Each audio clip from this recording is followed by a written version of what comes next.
I stared at my mother, hoping she would hold her ground and insist on staying with me. But, as usual, she caved to Kevin. Instead of battling for what I needed, she decided to go. She only stayed with me for one night, which provided some consolation. I clung to the hope that, after seeing how vulnerable I was, she would realize I needed her presence. But the next day, Kevin arrived at the hospital to bring her up, anxious to embark on the vacation as planned, without regard for how I was doing.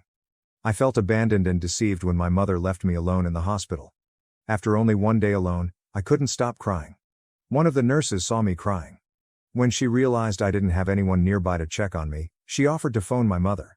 I told her it was all right, that they would probably not respond, but she insisted. So I gave her my father's number instead. I partly expected my father to chastise me or, like Kevin, tell me that I was exaggerating and that being alone in the hospital was no big issue. But when my father answered the phone and the nurse told him about my position, he was immediately alarmed.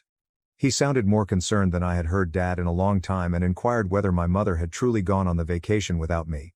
I described everything, including how Kevin insisted on leaving me behind because he didn't want the trip money to go to waste, and how my mother eventually consented.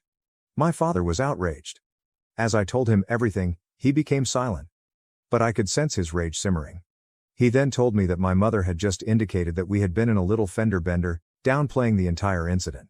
She hadn't mentioned my fractured arm, concussion, or the fact that she and Kevin had left me alone in the hospital.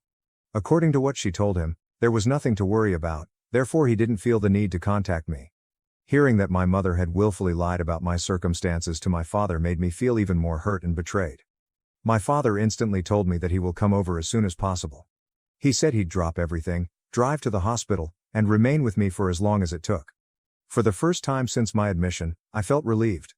Knowing that my father was on his way to be with me and that someone was finally taking my condition seriously. As I sat there waiting, I realized how much I needed this type of support in my life. Within 2 hours, my father arrived at the hospital. Seeing him enter through the door felt like a great weight had been lifted off my shoulders. I started crying as he hugged me and promised me that everything will be fine. He then went straight to my doctors, making sure he grasped every aspect of my injuries. I could see relief on his face as he affirmed that, while my injuries were severe and significant, they were not life-threatening.